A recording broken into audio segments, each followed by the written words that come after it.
la sesión, señor secretario, para que lidere el orden del día.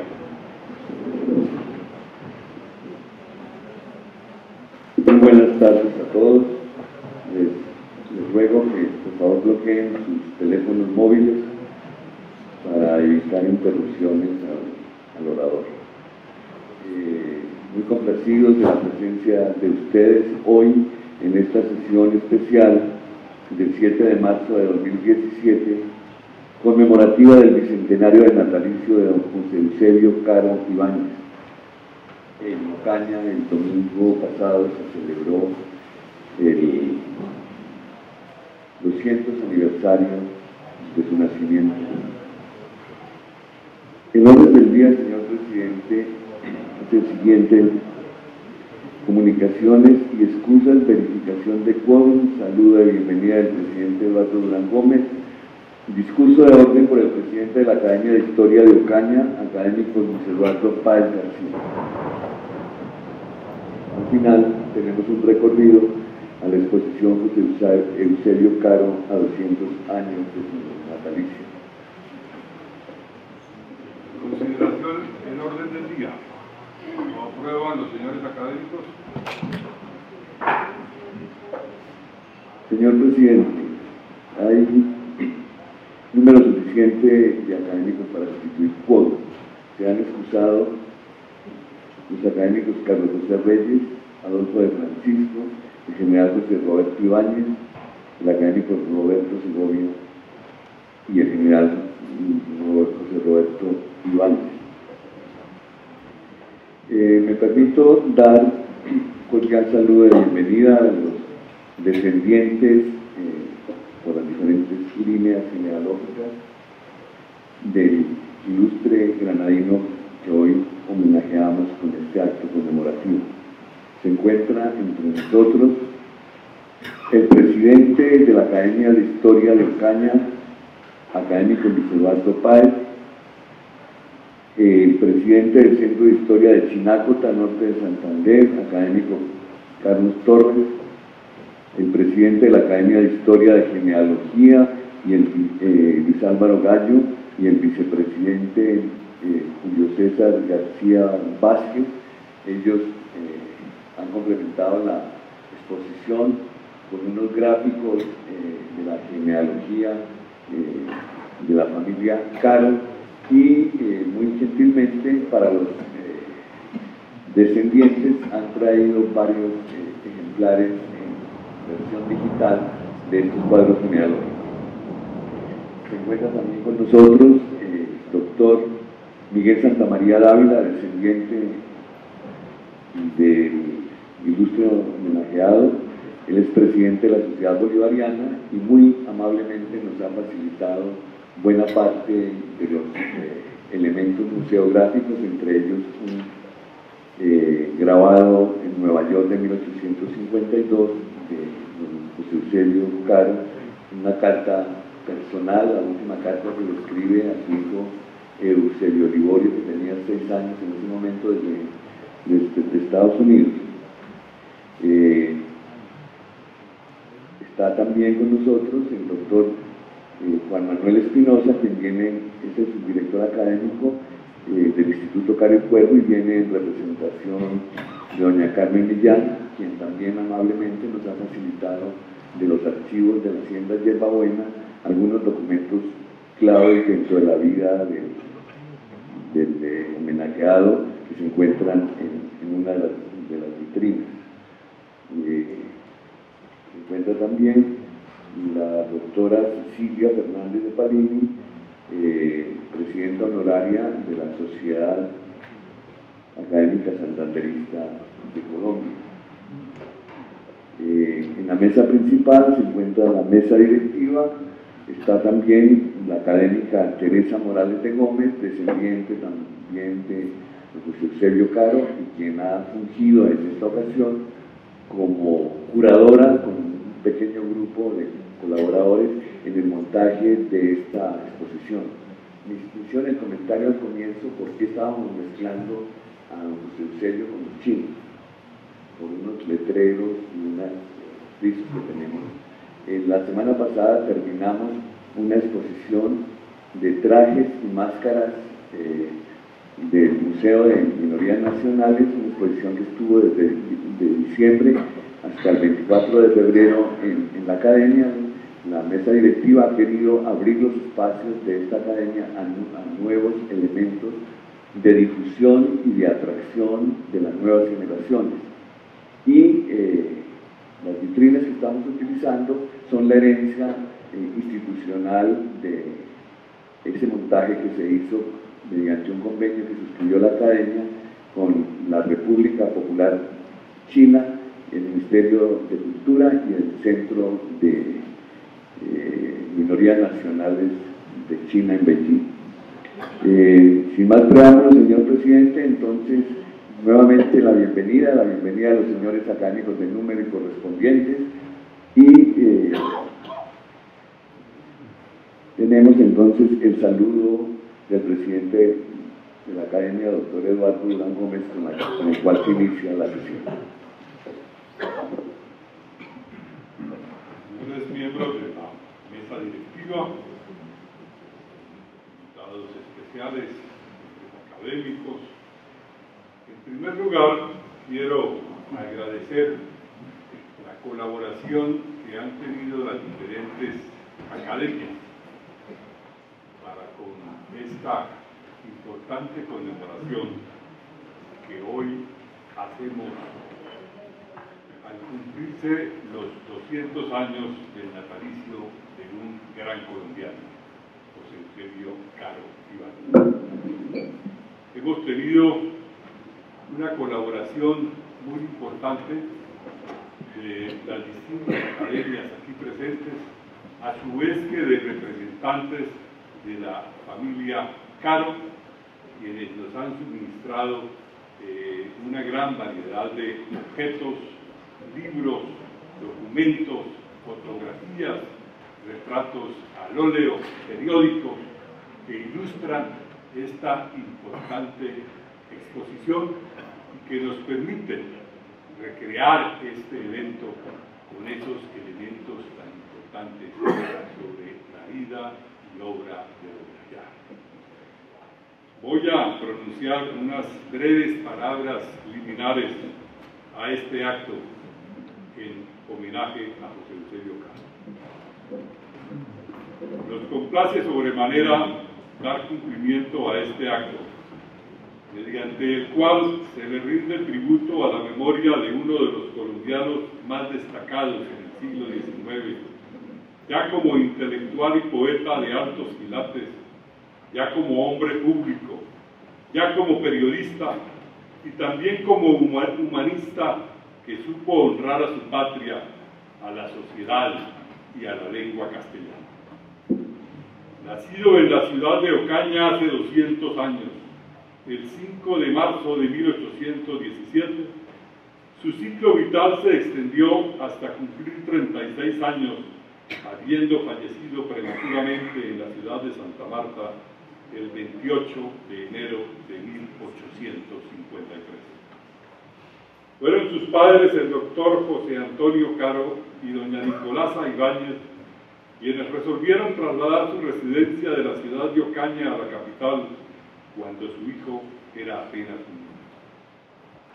En Bogotá inicia sus estudios en el Colegio de San Bartolomé y allí mismo aborda la carrera de Derecho, que no llegó a concluir, pues sus inquietudes por participar de la política activa le sustraen definitivamente de las ocupaciones curriculares. En esa juventud a la que se asomó en esta capital, muchas inquietudes se abrieron en esa mente inquieta que apreciaba con asombro un escenario en donde las manifestaciones culturales tenían mucho espacio y en donde el centro de gravedad de la política fijaba los criterios que debían imponerse para todo el territorio de la nación. Es aquí en donde juegan un papel muy importante sus progenitores, no solo por el nivel cultural que poseían, sino porque ambos pertenecían a un mundo sobresaliente en los quehaceres políticos, a los cuales se juntaba el conocimiento derivado del trato personal de los principales protagonistas del poder.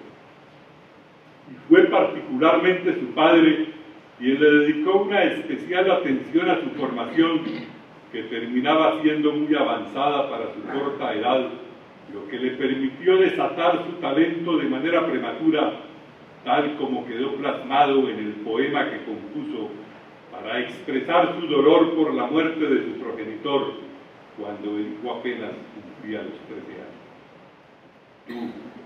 Tú me amaste y solo tú supiste de amar mi ser de ser amado. A mí tu inmenso corazón abriste y en él entré y en él quedé saciado.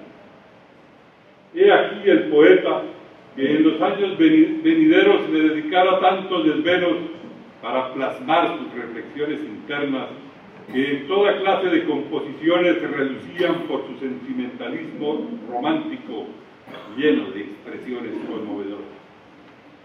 No se preocupó por consolidar un trabajo ordenado y compilado, pero las producciones iban quedando y fueron después difundidas hasta llegar al reconocimiento de la madre patria, en donde los grandes de la época, como don Marcelino Menéndez Pelayo, no dudaron en referirse a su obra como de un impacto extraordinario en las letras castellanas y en el romanticismo moderno. Pero su pasión por la política lo hizo vincularse tempranamente a las actividades de gobierno, hasta llegar a encargarse del Ministerio de Hacienda y ocupar curul en el Congreso.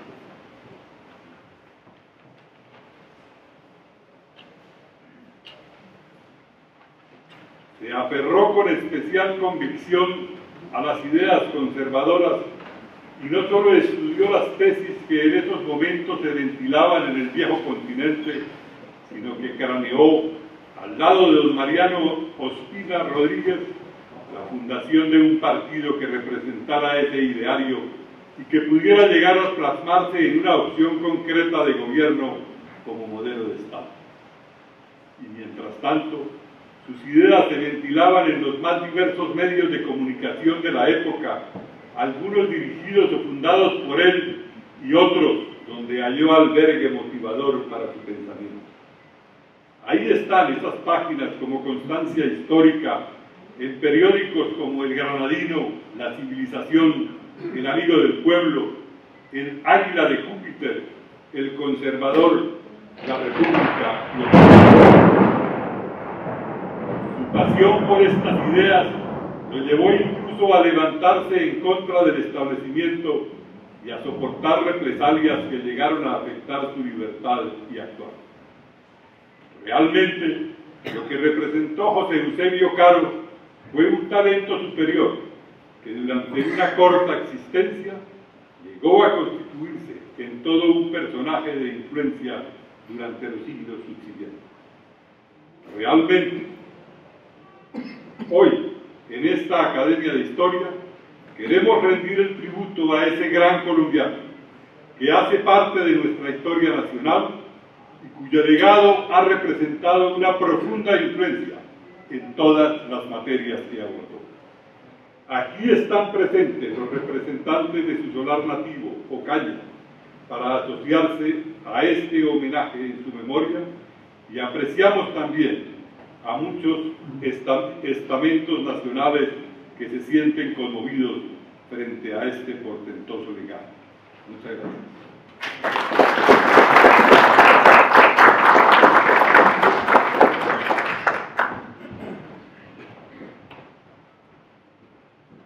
A continuación, el presidente de la Academia de Historia de Ocaña, cordialmente invitado a esta sesión, será el orador de orden con el discurso La memoria viva de José Eusebio Caro Ibáñez.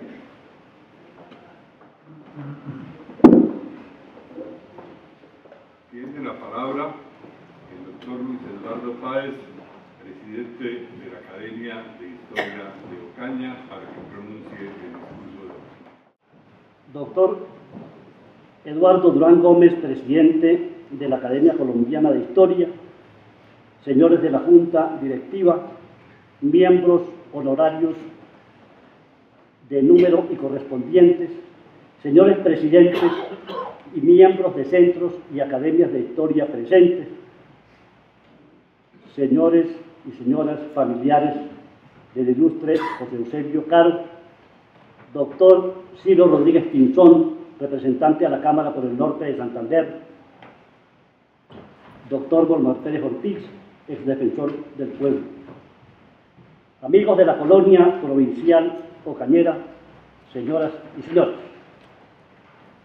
Debo señalar como una ocasión afortunada que la Academia Colombiana de Historia me concediera el honor de pronunciar el discurso de orden con motivo de la celebración del bicentenario del natalicio de don José Eusebio Caro Ibáñez, uno de los personajes más destacados de la intelectualidad granadina del siglo XIX. Justamente, ayer 6 de marzo, culminaron en la ciudad de Ocaña las jornadas conmemorativas de esta efeméride. Es abundante el material documental que reposa en poder de la familia Caro, el bibliográfico y hebrográfico que hoy enriquece archivos privados y públicos y las bibliotecas colombianas sobre la vida y obra de quien en un breve lapso vital de 36 años dejara profunda huella en la historia de la literatura, la filosofía, el periodismo y la política nacional, repercutiendo su legado más allá de las fronteras patrias. Ello habla por sí solo del valor de este ciudadano ejemplar. Por ello, al conmemorarse 200 años de su nacimiento, la Academia Colombiana de Historia ha convocado esta sesión que hace justicia al hombre a quien el Congreso de la República en 1885 exaltara mediante un decreto de honores cuyo artículo primero dice: la República reconoce los eminentes talentos, el genio vasto y profundo y el nobilísimo carácter de José Eusebio Caro, y llora en la tumba de este joven ilustre la irreparable pérdida de una de las más bellas glorias de la patria. La lectura que haremos hoy no pretende ser otra cosa que un modesto homenaje de sincero reconocimiento y recordación a un ocañero universal que sigue vivo en nuestra memoria. Cuando se recorre la calle real de Ocaña, entre la carrera 9ª y 10ª, una imponente construcción de comienzos del siglo XX levanta su mole de ladrillo a la vista sobre las edificaciones vecinas. Es el Colegio Nacional de José Eusebio Caro, edificado sobre la casona donde residiera don Miguel Ibáñez y Vidal, cartagenero, y su esposa ocañera Manuela Agustina Arias. La familia Caro Ibáñez. Del matrimonio de don Miguel Ibáñez y doña Manuela Agustina Arias Rodríguez hubo 5 hombres y 6 mujeres: José Miguel, Antonio, Manuel, Vicente y Pedro Alcántara, y Nicolasa, Manuela, Carmen, María Josefa, Isabel y Bernardina. Nicolasa Ibáñez Arias, madre de José Eusebio Caro, nació el 30 de abril de 1794 y falleció en París en enero de 1873. Casó en Ocaña con Antonio José Caro el 16 de marzo de 1813. Su belleza, así como la de su hermana Bernardina, fue celebrada por los próceres, entre ellos el general Santander, con quien tuvo un romance por cerca de 20 años, que terminó cuando Santander contrajo matrimonio con doña Sixta Pontón. Doña Nicolasa conformó en Santander una agradable tertulia frecuentada por personalidades de la época, en especial por los partidarios de Santander, de quien fue furibunda defensora, después de haber sido bolivariana convencida entre 1813 y el momento en que se consolida Colombia como Estado independiente.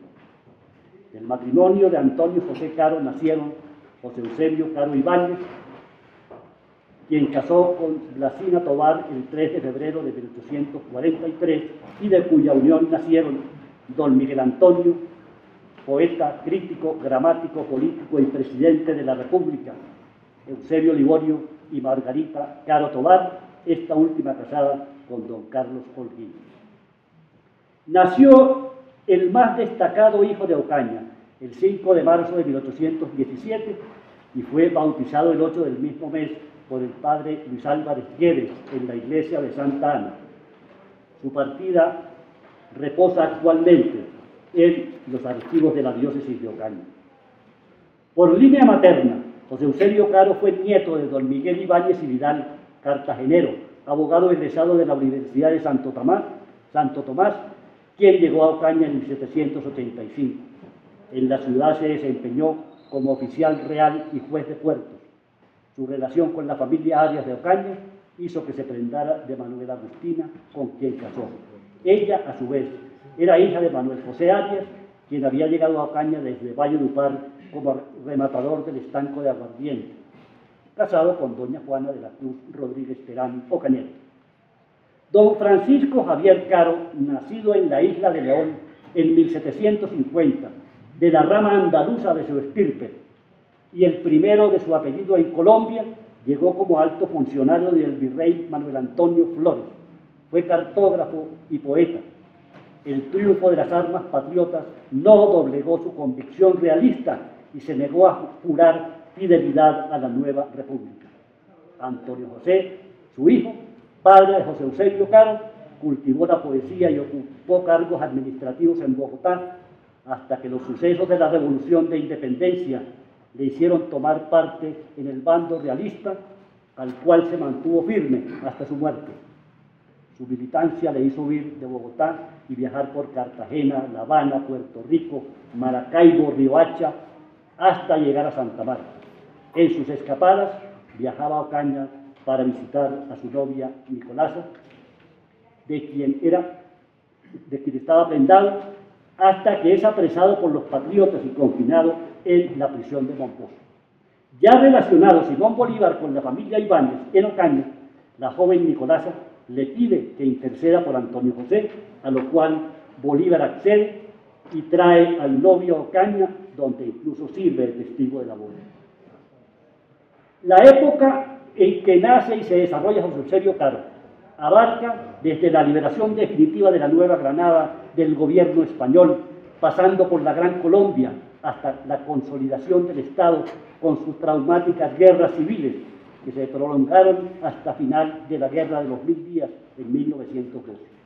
Una lucha inicialmente por entender la independencia y buscar la autonomía republicana va de la mano con la consolidación del Estado Nacional, la aparición de los partidos políticos tradicionales y el nacimiento del movimiento literario romántico. La ciudad de Ocaña, como sabemos, fue fundada el 14 de diciembre de 1570 por el capitán Francisco Fernández. Creció y se desenvolvió como puerto terrestre entre Pamplona y el río Magdalena, convirtiéndose con el tiempo en epicentro del comercio del oriente colombiano y paso obligado hacia el interior del virreinato de la Nueva Granada, Pamplona, los valles cucuteños y la zona minera de Antioquia. Durante la independencia recibió a Simón Bolívar como héroe en 1813, después de la exitosa campaña del Bajo Magdalena, y luego a Santander en 1815. Y en 1828 fue escenario de la convención que trató en vano de reformar la Carta de Cúcuta, expedida en 1821. La familia de José Eusebio, encabezada por Miguel Ibáñez y Vidal, su abuelo, había participado en la lucha por la independencia y ello le hizo blanco de la represión desencadenada por el pacificador tanto en Ocaña como en Bogotá, donde se vio sometida a persecución, expropiación de bienes, detenciones y sentencias de muerte, como la proferida contra don Miguel Ibáñez en 1816. Caro se desenvuelve, pues, en una atmósfera de conflictos bélicos, primero a causa de la independencia, luego por las confrontaciones entre bolivarianos y santanderistas, y finalmente entre los recién creados Partido Liberal y Conservador. Esto haría que se desencadenaran radicales posiciones de las colectividades tradicionales de Ocaña con sus consecuentes guerras civiles. La influencia política que recibió José Eusebio Caro comenzaron con el abuelo Francisco Javier, español monarquista, y su padre Antonio José, quien fuera primero fervoroso realista y luego opositor al pensamiento liberal encarnado por Francisco de Pablo Santander. Sin embargo, los estudios universitarios de José Eusebio lo llevaron a los autores que se estudiaban en la Nueva Granada por aquellos tiempos, especialmente los textos de Bentham, Voltaire, Holbach, Volney, Condorcet, Locke, Tracy, y también meditó las obras de Signac, Courbet, Bonnay y de Maistre, y posteriormente leyó a Balmes, acercándose a la filosofía del cristianismo que mantendría hasta su deceso.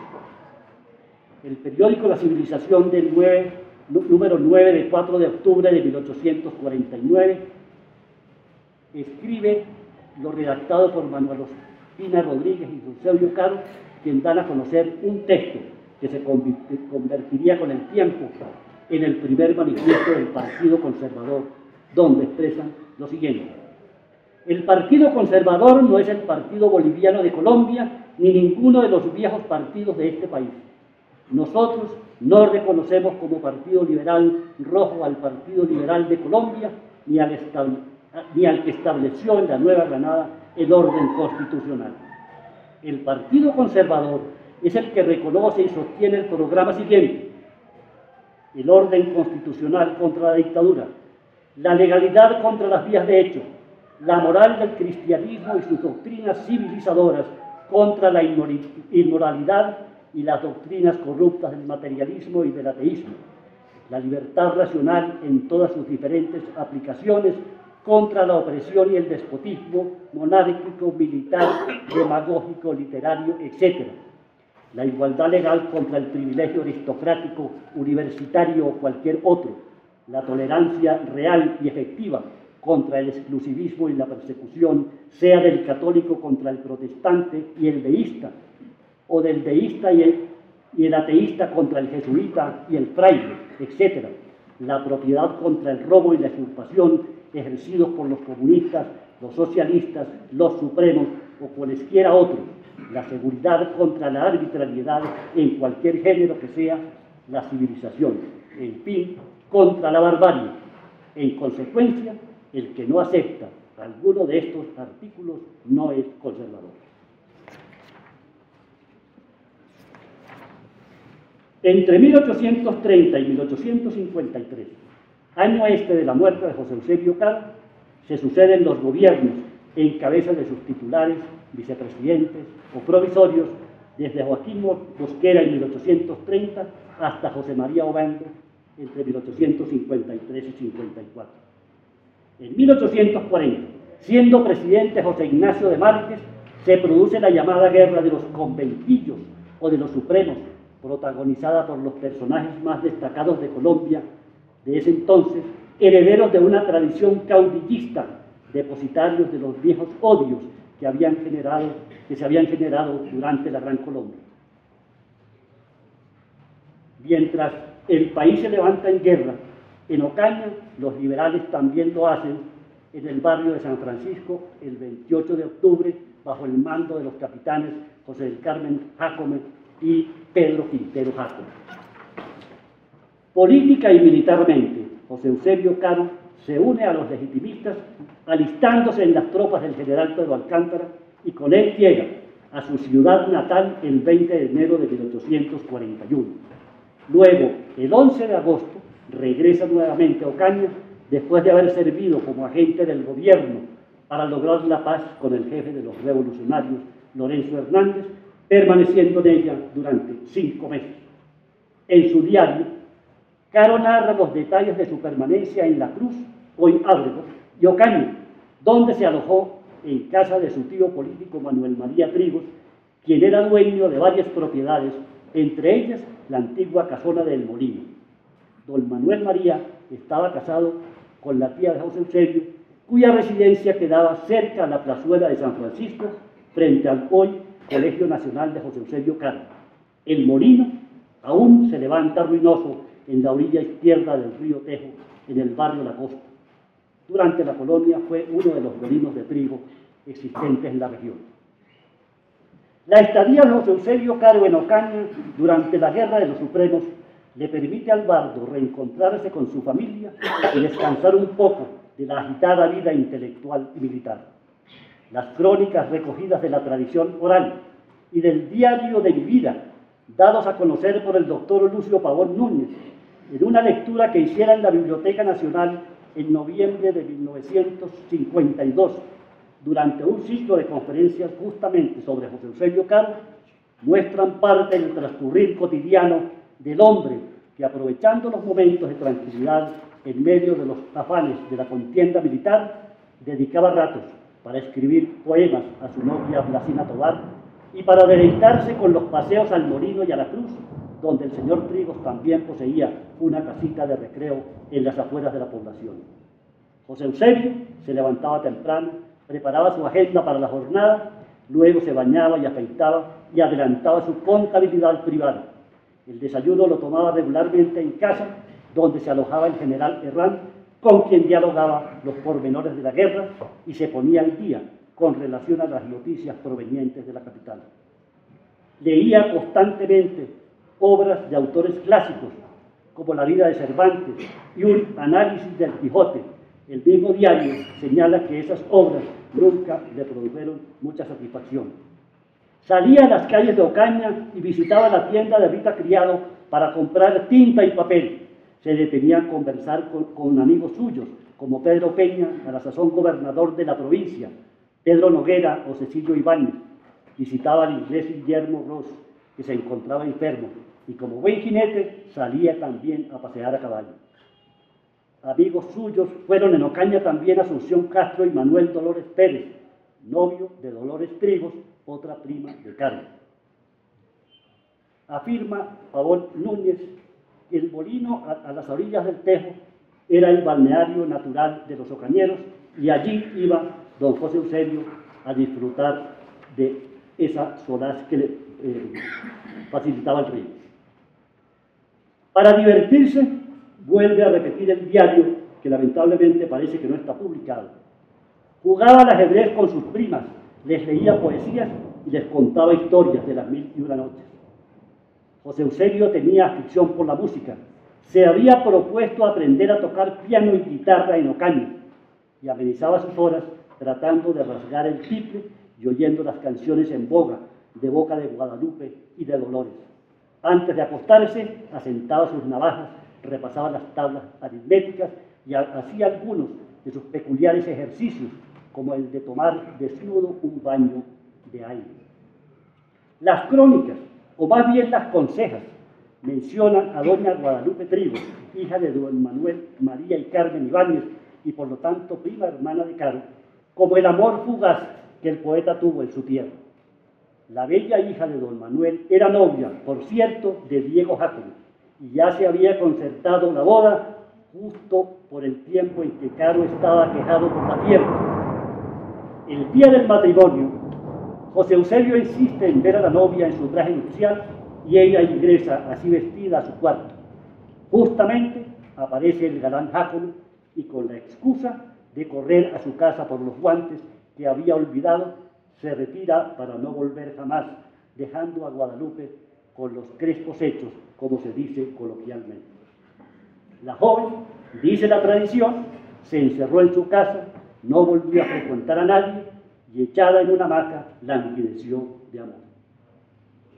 El doctor Pavón Núñez descarta tal romance, demostrando a través de toda la obra de Caro su fidelidad a Blasina Ibáñez, de Lina en la poesía.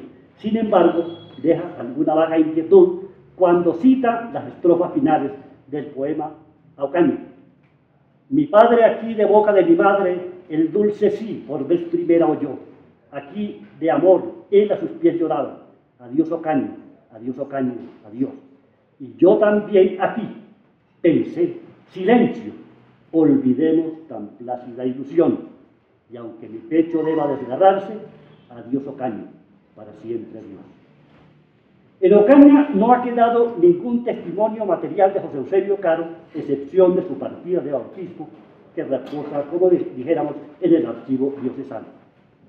Su cuna, según la crónica, era, abro comillas, un mueble tosco, casi inelegante, medía más o menos de longitud 1,20 m por 0,80 centímetros de latitud. Tenía forma de catre y estaba forrado de cuero curtido. La parte superior o cielo estaba sostenido por 4 pequeñas columnas, también de tosca apariencia. Los costados lo formaban unas tablas a guisa de barandillas, sin más adornos de unas ondulaciones por su parte superior. Parecía construida de varias maderas, pero todas pinas. El autor de este breve relato sobre la cuna de Caro fue el presbítero Francisco Calixto Angarita, cura que bautizó al premio Nobel García Márquez y denunció los atropellos cometidos contra los obreros de las bananeras ante el doctor Jorge Eliezer Gaitán. El padre Angarita estaba emparentado también con la familia de José Eusebio Caro.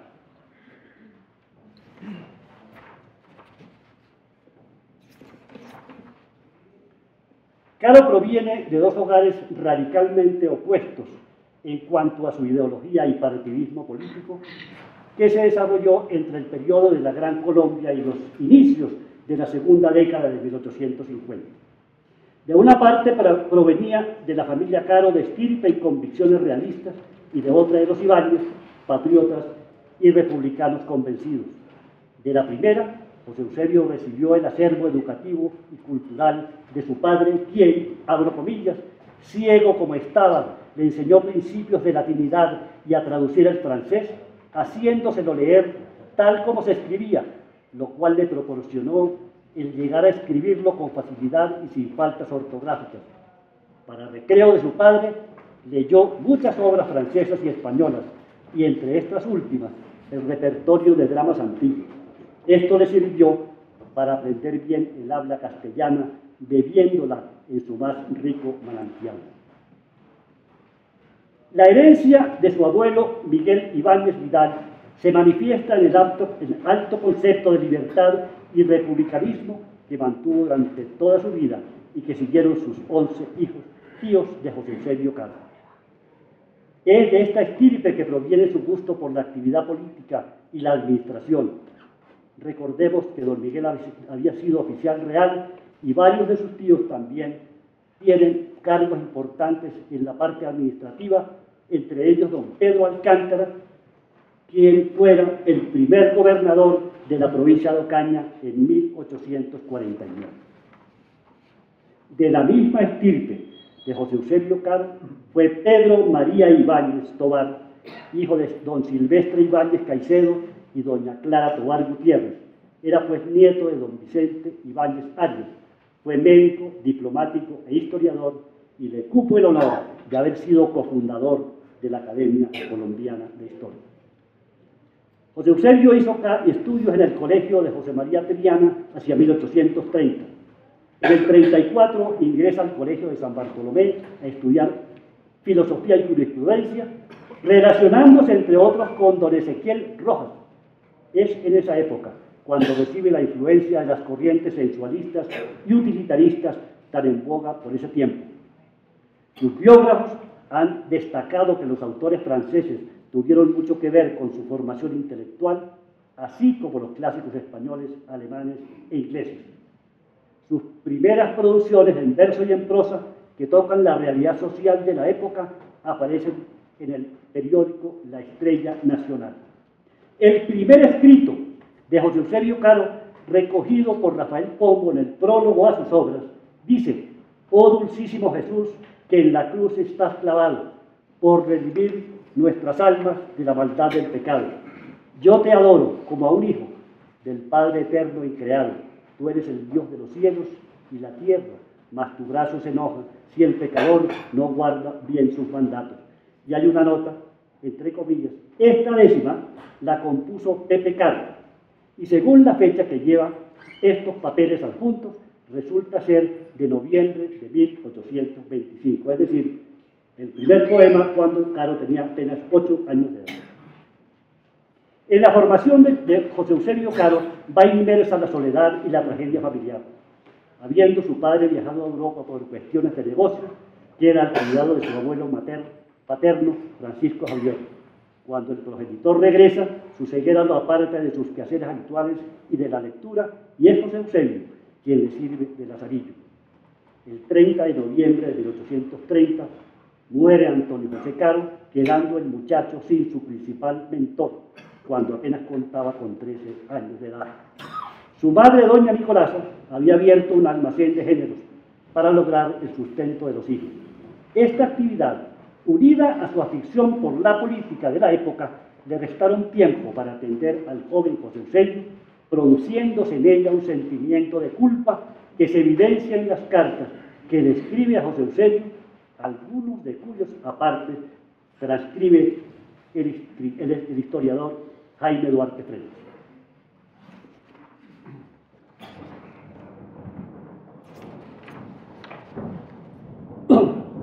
Desde el punto de vista de sus aportes a la filosofía, la obra de Caro no había sido suficientemente referenciada hasta 1991, cuando Carlos Andrade Valderrama publicó Cuadernos de José Eusebio Caro, la filosofía del cristianismo, poesía, un manuscrito del poeta, donado por Luis Eduardo Caro Caicedo en 1973 al Instituto Caro y Cuervo, y titulado Mecánica Social o Teoría del Movimiento Humano, considerado en su naturaleza, en sus efectos y en sus causas, sirvió como motivo para ahondar con la vocación filosófica y sociológica, aspectos también que caracterizaron a José Eusebio y que hasta esta publicación eran poco conocidos por la crítica nacional y latinoamericana, si ya se habían escrito algunos textos muy generales sobre el asunto. En la presentación de la obra citada, Ignacio Chávez Cuevas señala lo siguiente: desde el punto de vista filosófico, tiene el valor de ser la primera lectura del positivismo en Colombia, por tratar el tema de la moral desde una perspectiva secular y por hablar sobre la aplicación de esta teoría en el campo concreto de la organización y el quehacer científico. Para la sociología también tiene el singular valor de presentar por primera vez las ideas de Augusto Comte y, por supuesto, de ser el primer intento de realizar un tratamiento sistemático de la sociedad como objeto de estudio científico. Los aportes a las interpretaciones de esta obra, hechas por la filósofa Esther Juliana Arbeláez, permiten la mejor comprensión de la mecánica social, escrita, según el propio Caro, en 1836, es decir, cuando José Eusebio apenas tenía 19 años de edad. Sin embargo, Carlos Rubén Gálvez Higuera, de la Universidad Católica de Colombia, publicó como resultado de una beca de investigación, revisión crítica de la memoria bibliográfica otorgada por el Instituto Caro y Cuervo y el Ministerio de Cultura entre 1912 y el 13, un artículo refutando la tradicional filiación de José Eusebio Caro al positivismo de Augusto Comte para acercarlo a las concepciones de la escuela del filósofo liberal radical Charles Comte, la verdadera influencia detrás de la mecánica social. Después de analizar los argumentos de Jaime Jaramillo Uribe, la filósofa Marta de la Vega, el filósofo Carlos Valderrama Andrade, Esther Juliana Vargas Arbeláez y otros tratadistas colombianos, Gálvez Higuera concluye que la ciencia para Charles Comte y también para José Eusebio Caro nada crea ni nada prueba, porque esas dos acciones implican un sistema, una doctrina. Mucho menos tienen los científicos la potestad de imponer o regular los deberes y derechos propios de la ciencia, de lo moral y la legislación. Y en esto radicaría la diferencia entre un principio científico y una máxima de comportamiento. En el último párrafo del capítulo 4 del Tratado de Legislación de Charles Comte se lee: así pues, el método analítico obra en las ciencias morales del mismo modo que en las demás.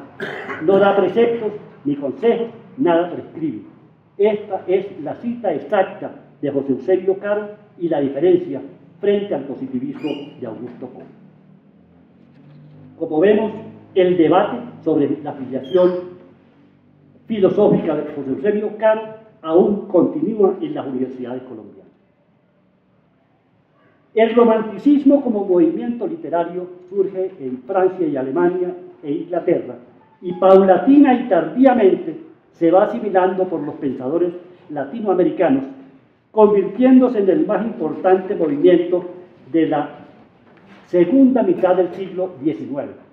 No es posible analizar el romanticismo como parte de la historia de la literatura en América Latina sin comprender la compleja situación política e ideológica que enfrentaron las incipientes naciones a partir de la década de 1830.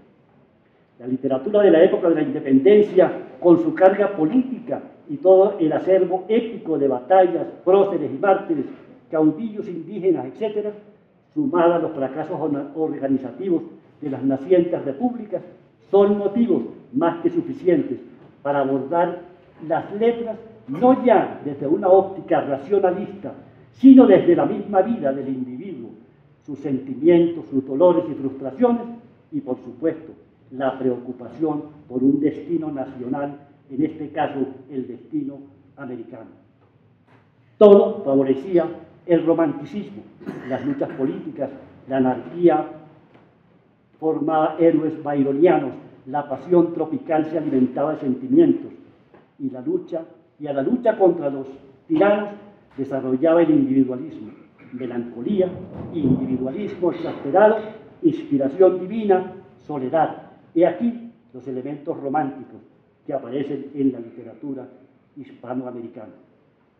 En Colombia el romanticismo tiene una gran presencia en la novela, con obras como La María de Jorge Isaac, El alférez real de Eustaquio Palacio, y en la poesía con Caro, Pombo, Arboleda, Diego Fayón, Epifanio Mejía y Gregorio Gutiérrez González, para no citar sino a unos pocos exponentes en la lírica. Y en la prosa se destacaron Manuel Ancísar y José María Sampedro. Los primeros poemas de Caro reflejan una profunda tristeza, desencanto y soledad. Ejemplo de ello son El ciprés y Desesperación. Y don Miguel Antonio Caro, hijo de José Eusebio, señala 3 etapas en la producción de su padre. En la primera de ellas predomina la imaginación, la segunda se distingue con el sentimiento y en la tercera habla la razón. Sin embargo, Jaime García Mafra sostiene que estas no son etapas, sino visiones de un mismo sentimiento. No se trata de transformaciones, sino de la misma línea ascendente, una intensidad en que la visión cambia de cristal. De acuerdo con esto, José Eusebio Caro va aumentando el nivel de trascendencia en cada una de las etapas anotadas. Autores críticos y a la vez poetas como Jaime García Mafra han generalizado el romanticismo, afirmando que se caracterizaba por la hostilidad al mundo, al padecimiento como constante de vida.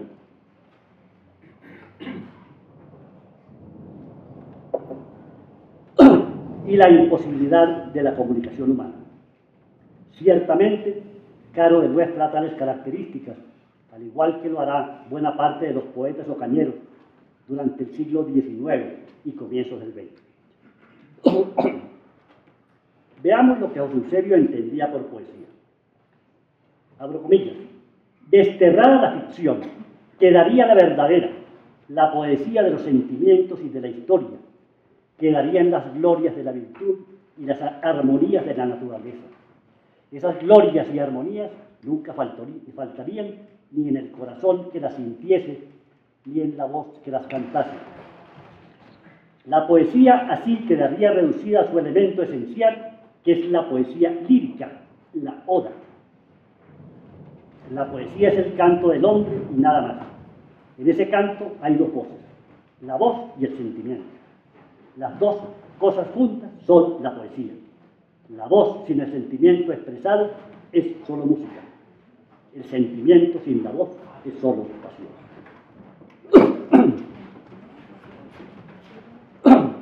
Hay una coincidencia entre la obra de José Eusebio Caro y el poeta nicaragüense Rubén Darío, creador del modernismo, en cuanto al papel que cumple la literatura en la sociedad. José Eusebio recurre a la poesía como herramienta de lucha política para fustigar a sus contrarios, como lo demuestran sus poemas Buenas noches, patria mía, El hacha del proscrito, El bautismo, La libertad, el socialismo, entre muchos otros, en las cuales, directa o indirectamente, inserta la crítica política, como lo haría años después Darío. La vida de ambos pensadores latinoamericanos está asignada por el sufrimiento y la tragedia familiar. Caro lleva consigo la carga del dolor por su padre solitario y ciego, que fallece dejándole niño, la de su madre involucrada en un escándalo amoroso, la de la persecución política. Rubén Darío sufrió el abandono de sus padres, etapas de alcoholismo, amores frustrados, fallecimiento de su esposa, matrimonio posterior a la fuerza y también persecución política. Tal parece que la tragedia operó como motor de su creación y de su grandeza literaria. Y tal vez, por muchas coincidencias que presentan sus producciones, quienes han analizado a uno y a otro personaje afirmen que José Eusebio fue el referente para la aparición del modernismo. La literatura en Caro y Darío se convierte en herramienta para la lucha política y la búsqueda de la identidad latinoamericana. Cada uno a su manera contribuyó a fortalecer el nacionalismo y la identidad frente a Europa y a los Estados Unidos. Esta es una lectura que es necesario volver a hacer, más allá del simple análisis poético. La literatura colombiana y la hispanoamericana en general recibieron de José Eusebio Caro aportes fundamentales relativos a la concepción misma de la poesía y la estética con que ella debe escribirse. El pensamiento filosófico y matemático que siguió Caro durante su corta existencia, así como la profunda importancia que daba la armonía en las composiciones líricas, refleja una novedad teórica que ya han señalado varios críticos nacionales al analizar su obra. Caro considera que, abro comillas, desterrar la ficción de la obra literaria le haría muy bien a la literatura. Eso no sería desterrar la poesía, porque no es la ficción, sino la verdad la que la constituye. La poesía es el canto del hombre y nada más. En ese canto hay dos cosas, lo dijimos, la voz y el sentimiento. Para Caro, lo que constituye el verso no es la métrica, sino la distribución de los acentos en serie regular, es decir, el ritmo. Comillas, todo lo somete a números, a sistemas. Su vida transcurre según rígidos cánones que previamente ha fijado. Sujeta sus versos a pulimento continuo. Es exigentísimo para la cadencia y la rima. Desarrolla sus ideas en estrofas de impecable simetría. Busca los principios fundamentales por medio de riguroso proceso de meditación y raciocina en cadena sin dejarse desviar por ningún incidente. En cuanto a la educación, la concepción de la educación en Caro está basada en la religión y en el sentido práctico. Los males que sufría la Nueva Granada a causa de ello le movían a defender aquella que se impartía desde las aulas regentadas por los jesuitas principalmente.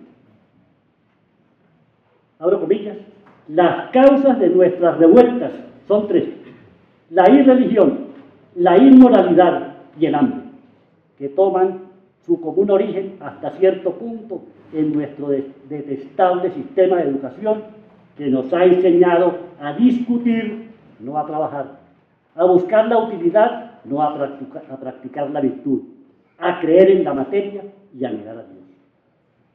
De su aceptación a las orientaciones del utilitarismo de Jeremías Bentham y los sensualistas del francés de Stutt y Tracy, que marcaron su etapa inicial, pasa a ser el más acerbo contradictor y se extiende en disertaciones en su informe de educación pública, que se reproduce en la antología hecha por los redactores del Tradicionalista, donde más o menos dice lo siguiente: conociendo lo que nos falta, sabremos lo que debemos buscar. A 4 grandes objetos debe corresponder la educación: al estado industrial del país, al estado político, al estado moral, a su estado religioso.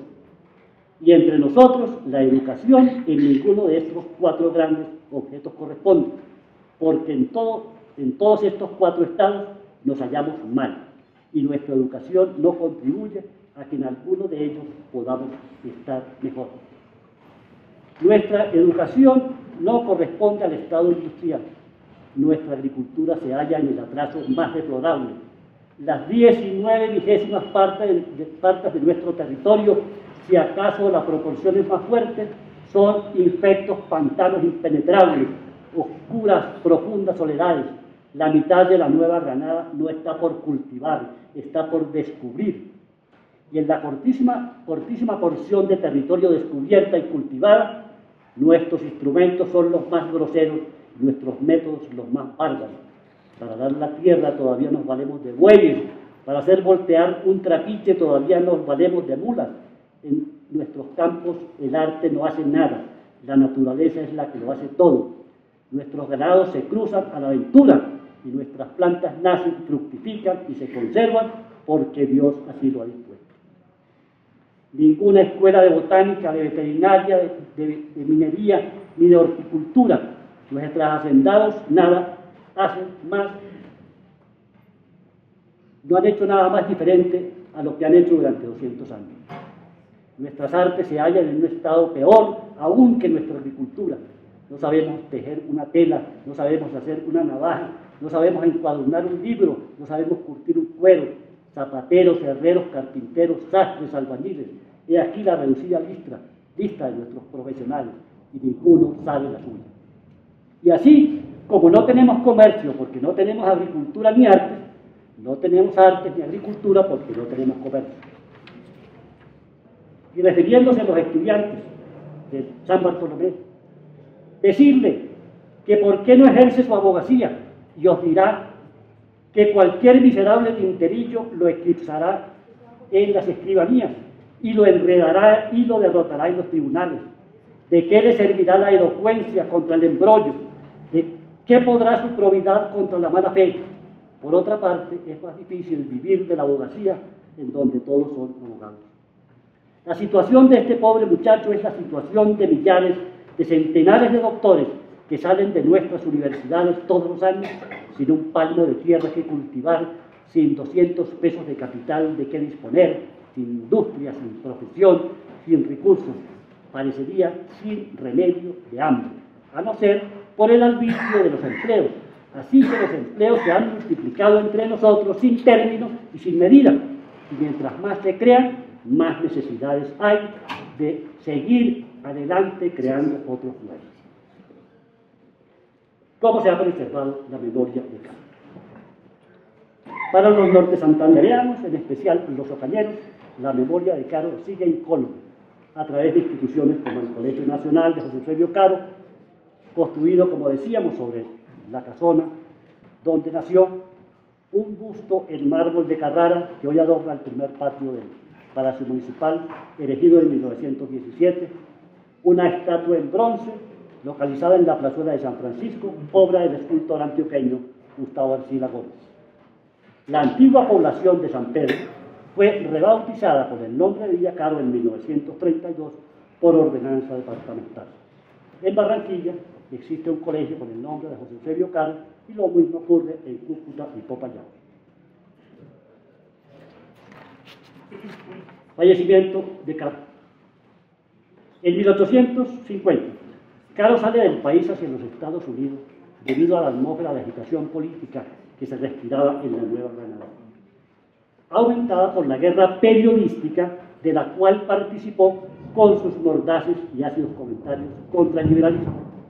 2 veces trató de retornar a su patria, la primera en 1850, cuando llegó hasta Cartagena, para luego devolverse de inmediato, y la última en 1853, ya afectado por las fiebres que lo conducirían al sepulcro. Abro comillas. 2 días antes de salir de Nueva York, escribía Torres Caicedo, nos dijo repetidas veces con aire melancólico y solemne: ansío volver las llanuras y montañas de mi patria. Me devora el deseo de abrazar a mi esposa y a mis tiernos niños. Pero una voz interior me dice que el puñal o la fiebre me arrebatarán la vida en el camino. El historiador ocañero Justiniano Páez menciona lo siguiente con relación a la muerte del pueblo. Un testigo presencial en cuyos brazos exhaló el último aliento don José Eusebio Caro nos ha narrado los detalles de su muerte. Pocos días después de haber desembarcado en Santa Marta, de regreso de Norteamérica, el ilustre Caro fue atacado por violenta fiebre, en el transcurso de la cual se le presentaban ataques que parecían tener causa en una profunda afección orgánica. A pesar de la esmeradísima dedicación que le prodigaron facultativos tan eminentes como el doctor Alejandro Próspero Rebrand, médico que había sido el libertador, un ataque concluyó con aquella preciosa existencia el 28 de enero de 1853. El cadáver de Caro se vio entonces rodeado de lo más saliente de la ciudad de Bastidas y fue trasladado a la casa de don Rafael García. De la casa de don Rafael al convento de San Francisco, en donde tuvieron lugar los funerales.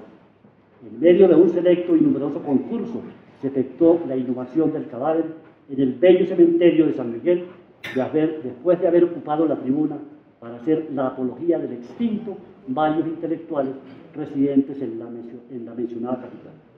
José Eusebio fue enterrado en el mausoleo de don Pedro Díaz Granado, donde reposan sus restos, sin que haya sido posible su identificación para colocarlos en una urna, debido, abro comillas, a que se encuentran mezclados con otros despojos de la familia Díaz Granado.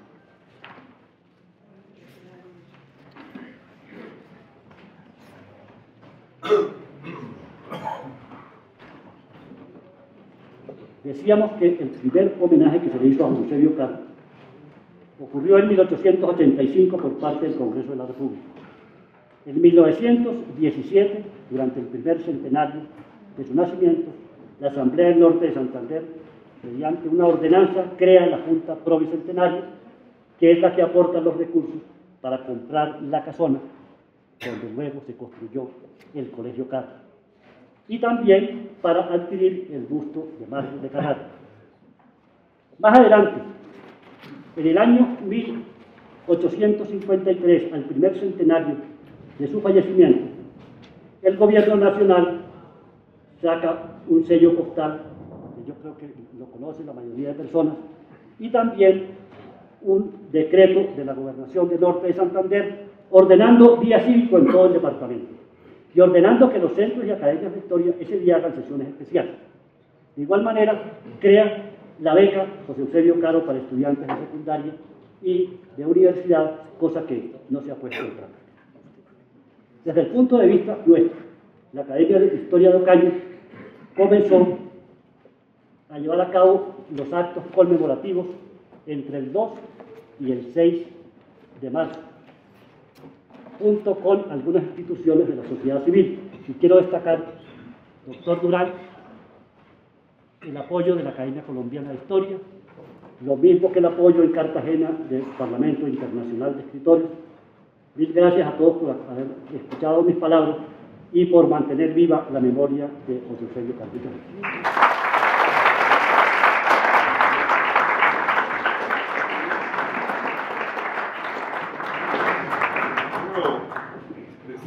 Mi especial agradecimiento al doctor Luis Eduardo Páez, presidente de la Academia de Historia de Ocaña, por esta disertación que nos ha dado en el día de hoy para conmemorar el bicentenario del natalicio de ese gran colombiano, José Eusebio Caro.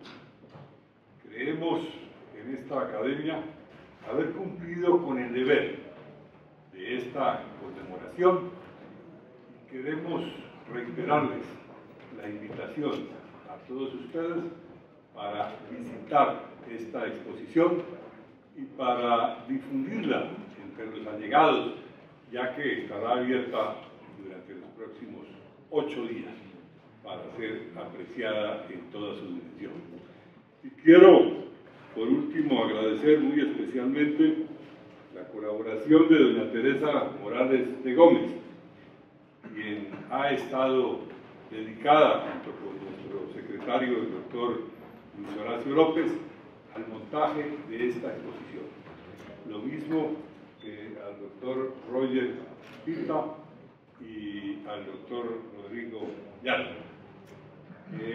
También a todas aquellas personas que tuvieron a bien prestarnos los objetos que están siendo exhibidos en las respectivas vitrinas. realmente sin esa participación hubiera sido imposible el montaje de esta exposición. A todos ustedes, muchas gracias, y agotado el orden del día, levantamos la sesión. Muchas gracias a todos ustedes. Muchísimas gracias a los señores asistentes. La Academia de Genealogías de Colombia les va a obsequiar un CD con el árbol genealógico de la familia Caro. Yo les agradezco que circulen sobre las 9 vitrinas donde se encuentra gran parte de los testimonios visuales de la familia Caro, los testimonios de prensa y la producción literaria. Muchas gracias.